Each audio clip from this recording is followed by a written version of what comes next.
everyone, and welcome to our show, Let's Talk Sarcoidosis. I am your host, Dorothea Howard. Alongside of me is our co-host, Mr. Larry Franklin. How are you today? I'm doing great, Dorothea. How are you? I'm doing well, thank you. We have a great segment today. It's called Magnificent Living, and we have Mr. Powell as our guest today. Welcome, Carl. Well, thank you so much. I'm very excited to be here today. And we're excited to have you. So let's get started. Carl, tell us, what is Tai Chi? Okay. Tai Chi is a healing art. It's also a martial art. So Tai Chi initially was developed as a fighting art. Through time, people found that those movements were also healing, and they fit into the category of Qigong. Qigong is the art of healing. So Tai Chi is Qigong, but not all Qigong is Tai Chi. Acupuncture is Qigong, meditation is Qigong. So there are a lot of healing arts that fit into the blanket of Qigong, but Tai Chi is just one of them, but it just happens to be my favorite. Okay, it sounds like that's a good plan. So what age can a child begin to take Tai Chi? I say when people ask me if they can bring their kids, I always say, can they pay attention? Because some kids at 3 can pay attention, and some kids at 30 can't pay attention. So it all depends on the kid. It really does.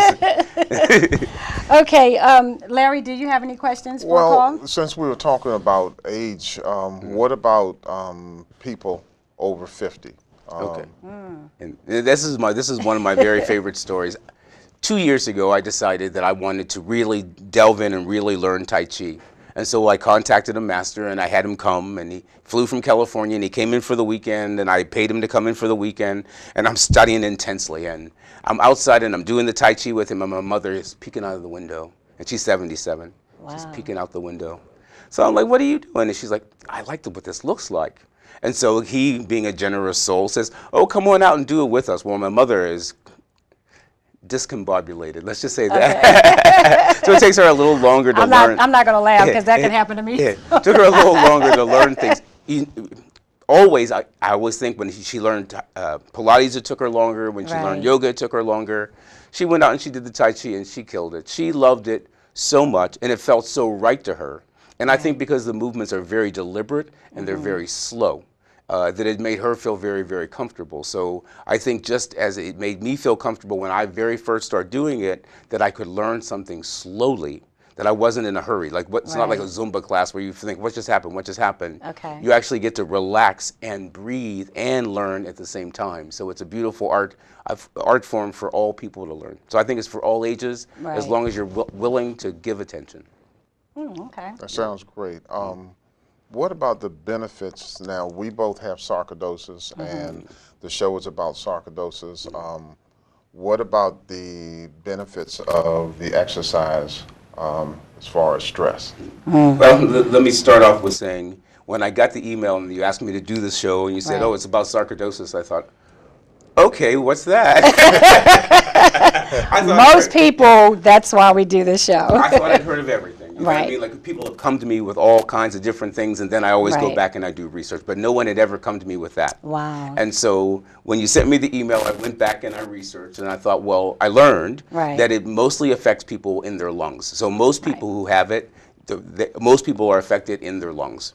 So what is beautiful about Tai Chi, yoga, and Pilates is they're all based on the rhythm of your breath. And so I think that any exercise where you can learn to breathe and breathe well is going to help your condition. Can I just ramble? Go ahead. That's why you're here. We want to be helped, and we want you to help other people. Yeah. The majority of people only use about 30% of their lung capacity, and that's because they do this. So your lungs are located right underneath your rib cage. So if you let your rib cage collapse, it pushes your lungs down. So now you don't even have the room to grow. So I tell people the very first thing that people need to learn is posture. Because if you're sitting up tall and you're stacking your vertebrae one on top of the next, your rib cage lifts up and it separates. So wait, we want to get this posture down, so like this. So if I were to give you an instruction, I would say feet flat on the floor and then find your sit bones. And then think about stacking each vertebrae of your spinal column one on top of the next, so that it's long and lifted. and then relax your shoulders, because people tend to Okay. do that immediately. So is this Yeah. the Yeah. posture? But see, what you're doing now is you're So I'm leaning, so yeah. I need to be Yes, like and then this. lift up your rib cage. See, Like now this. there. And what Okay. happens automatically is your abdominals pull Yes, in. I did feel Right, that. exactly, right? And I did feel that, yes. And that's because your transverse abdominis, which is your Okay. biggest abdominal muscle, Right. is also your biggest breathing muscle. So if you want to breathe well, you need to have a stronger core. So that's the first thing I would start with you is I would just start with you with a breathing exercise, and you're going to do this with me. I was holding this as a surprise. Okay, so, all right, so we're going to sit up nice and tall, feet flat.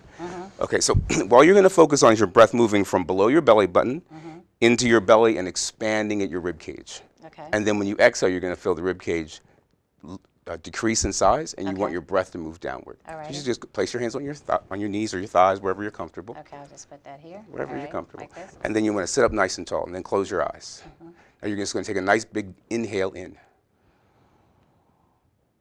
And then as you exhale, you can just open your mouth and Now when you inhale, think about lifting up your heart. So lift up your heart. Okay. And then exhale. And now think about the breath moving upward from below the belly button, up into your abdominals, expanding as your rib cage. Let your rib cage expand, expand, expand, expand, expand, expand. And then one more time, it's going to work. Nice big inhale. Expand, expand, expand, expand as big as you can. And then we want to blow all of the air out. Like, I know I'm probably making noise. And then go ahead. Now, what do you feel like? Feels refreshing. You feel lighter. Yes. Feel lighter. Yes, Much you do. much lighter. Yeah. And that's because this is heavy. Right. You know what I mean? And Yeah. people, No, that's really good. people drive like that. Right. They Yeah. eat like that. So you spend so much time in that position. So it's either this position Okay. or this position. Right. But this is the position where you can get the most oxygen. And that's probably one of the reasons, like I used to coach track and field, and when a runner crosses the finish line, their natural habit is to bend down and grab their knees, and we would walk over and stand them up straight and put their hands up over their head so they can breathe in more oxygen and relax. Right. That's interesting. So why should dancers and athletes do Tai Chi? I think everyone should do Tai Chi because we live in a stressful world. Oh, yes. Our central nervous systems are always on alarm. Okay. So we have lights and colors and people moving and things moving and noises. So we're always on alarm. Right. And at some point, our goal should be to be at peace. And so I always find that in life, the more that I'm at peace, the more that I can share peace. So I tell people, if nothing else, learn how to be at peace so that you can share peace. If I'm always stressed out, and we all know people who are like that, Oh, my when you're around that goodness, person, you can't help but be stressed Yes. out. People, when they're around me, they say, I just Right. want to fall asleep. Because I live in that peace. And that's the Right. beautiful thing about my work. I started teaching exercise in 1979. I was 3. Okay. Are you serious? No, I wasn't 3. I just don't want to give up my age that easy. So I started in 1979, and I was doing aerobics. And Okay. that's what was cool then. That's what everybody was doing. As I got more involved in exercise, I saw there were more people on the other side of the equation. And that's what That's most people in the interesting. fitness business don't get. There are more people who don't exercise Right. than do exercise. So my goal was to reach the people who didn't already exercise. Right. So if I was going to learn something to contact people who don't already exercise, I had to find something that was low impact, that was healing, that was slow, and that was based in medicine. Okay. And so there was nothing in aerobics that was based in medicine. There was nothing in weight training really, except bone density, that was really based in medicine. When I start looking at yoga and Pilates and Tai Chi, those arts have been around for a very long time, Right. and they're actually based on medicine. Tai Chi comes from Chinese medicine. So I thought, well, if I was going to find any medicine for people, rather Right. than have them go to the doctor, because most people live on medicine already, Oh, yes. yeah. Let's find a medicine that will something. help people heal.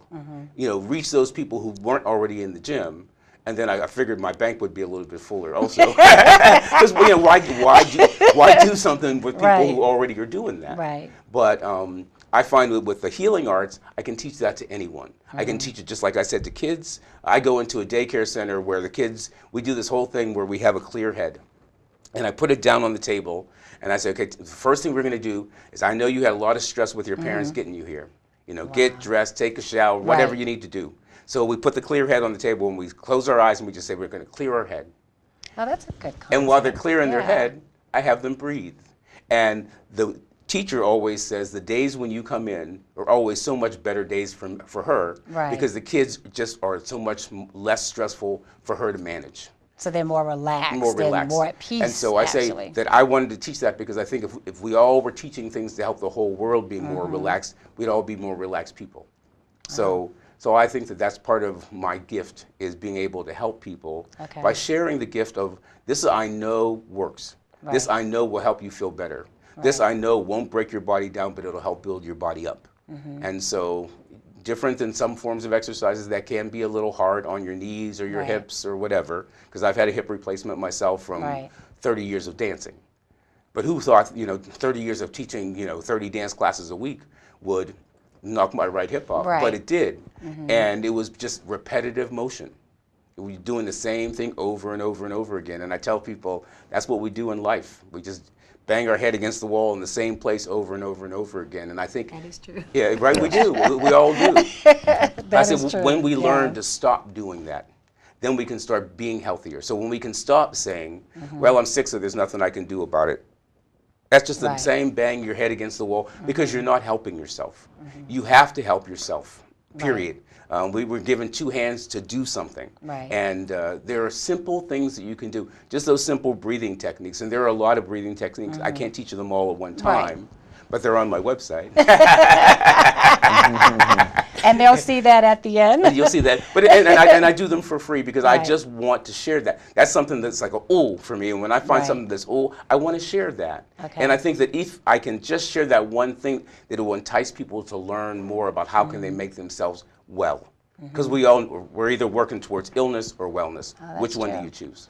I choose wellness. So Carl, how long, if I wanted to learn Tai Chi, how difficult and how long would it be for me to be able to pick that up? Not very difficult. I've been doing it for about 15 years on and off. For the last 2 years on. And I saw my Tai Chi master, I was just in Hawaii 2 weeks ago, and we were outside doing Tai Chi, and he walked over to me and tapped me on the shoulder and said, "Your Tai Chi has improved 100%. Wow. And so I think there's always room for improvement, but there's always room for the beginner also. Because there are very simple movements, like movements we'll do later on today, will be very simple. And you can take those movements, if you just start doing 5 minutes a day, finding 3 or 4 movements that really work for you, you're going to start to feel the Tai Chi. But then I said, there's always just keep learning, because it's like life. As long as we keep learning, we're still alive. And but Tai Chi, there's so much to learn. That's what I love about Tai Chi and yoga, is those arts have been around for centuries. So there's always something else to learn in those. So, speaking of that, when a person starts this, Tai Chi, when will they actually feel the benefit? When you start, how long does it actually take to start feeling the difference that you're taking Tai Chi? It's like, is it a week or 2 weeks, or does it depend on the individual? It depends on the individual, and when people come to me and they say, I can't do yoga because I'm not flexible, I tell them, you know what, then you're not flexible, because flexibility begins in the mind.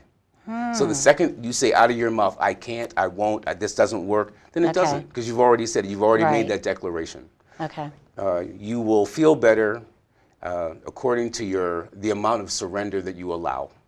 If you walk into your very first Tai Chi class and you just say, I'm going to surrender myself to it and just enjoy the moment, like what we're supposed to be doing in life anyway. Then you're going to enjoy that moment.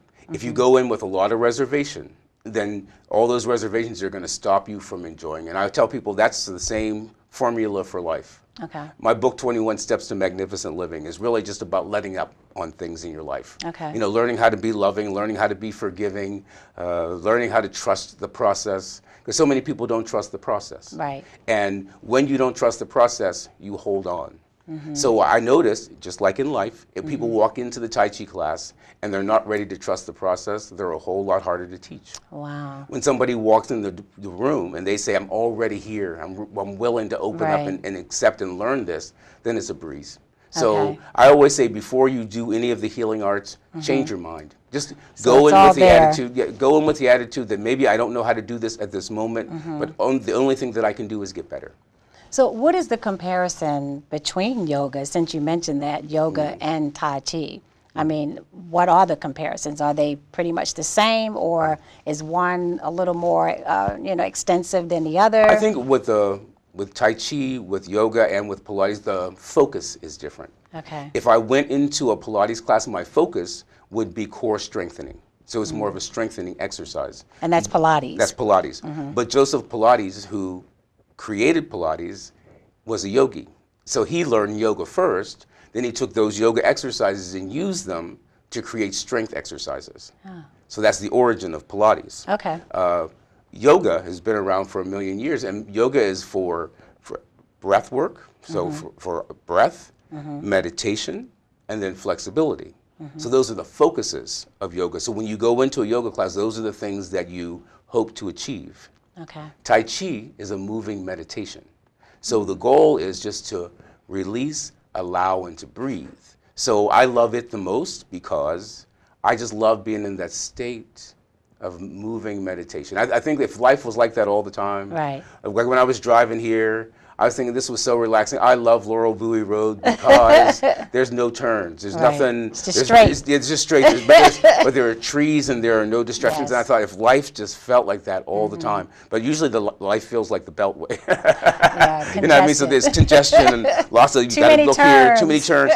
So Tai Chi teaches you to stop making all of those turns and all that, get out of all that congestion and go on Laurel Bowie Road and just float. Right. And when you feel like that to start your day, I start every single day with my Tai Chi because I do a Tai Chi class online. Oh, okay. And if people are interested, I can get you that information. So, yes. So I have a question about males and Tai Chi and yoga. I've taken a couple classes, and I was the only male participant in that class.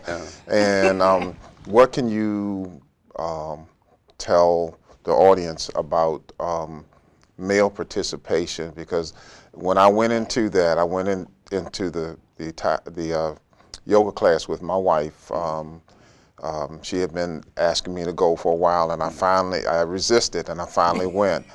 And when I came out with a whole different respect and perspective, not just about yoga, but how my whole person felt.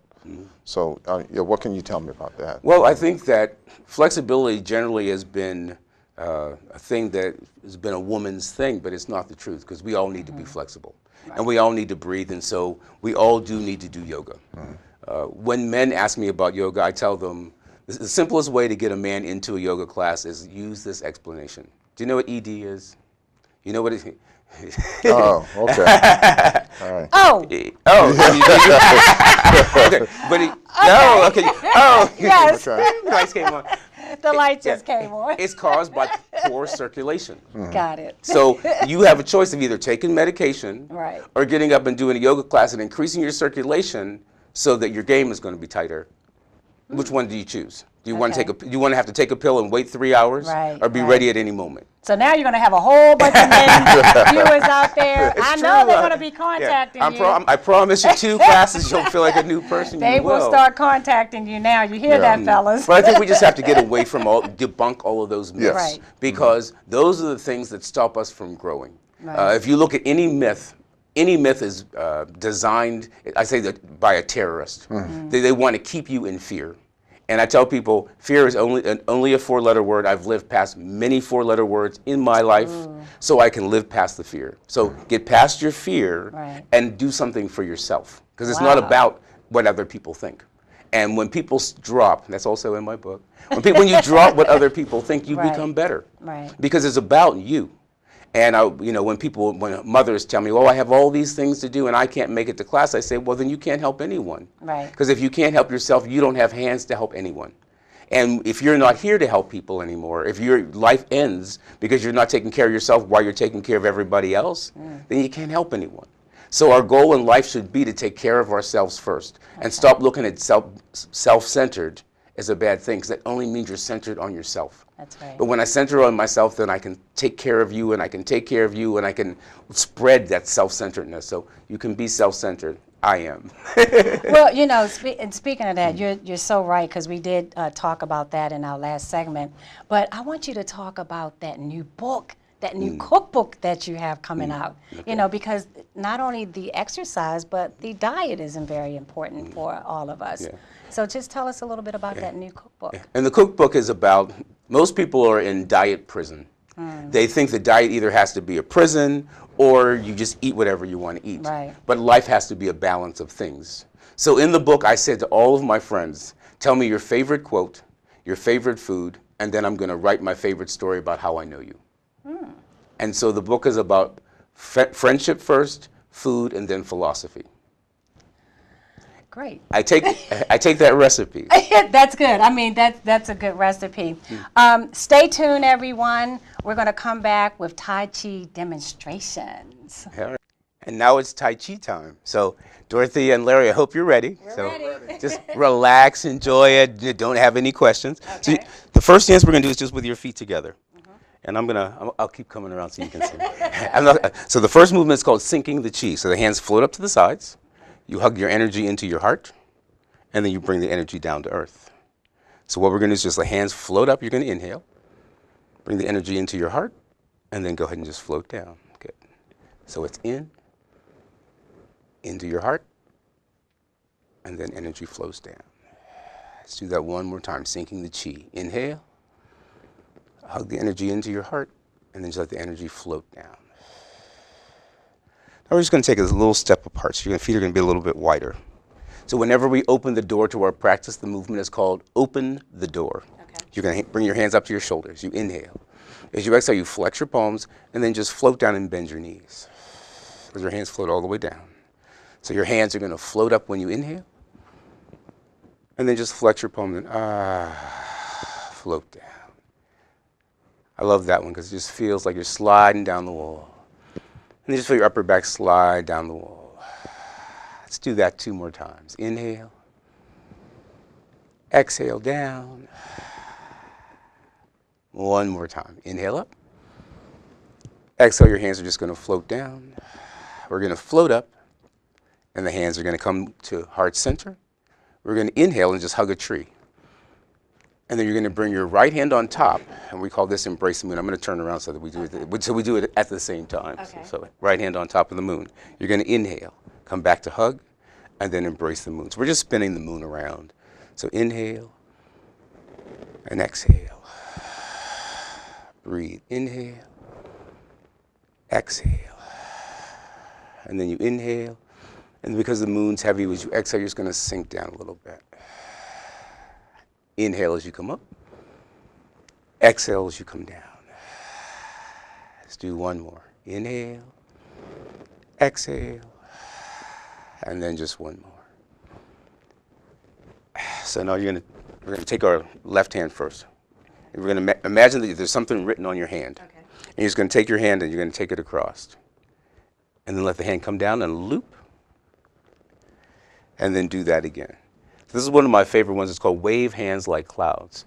So the top hand is going to be your cloud. So we're going to start to alternate. The bottom hand is the wind moving your waistline. So you let the bottom hand come around. And then you go to the other side. Yeah. I feel good? Yeah. And what's nice about this is it's just about allowing your body to sway and sway. So the basic art of Tai Chi is just learning how to flow. So it doesn't matter how fast you're moving or how slowly you're moving, and mostly breathing. So inhale and And my Tai Chi master says, I don't care what you're doing as long as you're flowing. So as long as you feel good. Okay. So for a beginner, those would be the 3 movements that I would start with. Okay. Sinking the chi, opening the door to the practice, and just learning how to wave hands like clouds. Okay. As you go on, you start to learn more intricate movements, so the movements will actually get to be a little bit more complicated. Okay. But I always tell people, find a good instructor, find a really good instructor who will go slowly with you. I'm going to invite you both to come down because you're going to come down and I'm going to film you at my studio and we're going to do a real class and then I'm going to give it to you and you can bring it back to your show and show people when you actually really learned your Tai Chi. I'd love to do that for you. I really would. Thank you. All right. I'd like to thank Mr. Carl Powell, owner of Magnificent Body. Please check out the credits and get the information and call him. We all want to relax. Thank you so much. You're as powerful as you think you are, right? I tell people that all the time. Thank you so much. Thank you so much. All right. Appreciate it. Thanks for watching, everyone. Remember, we both have sarcoidosis, but sarcoidosis doesn't have us. Until next time, be blessed.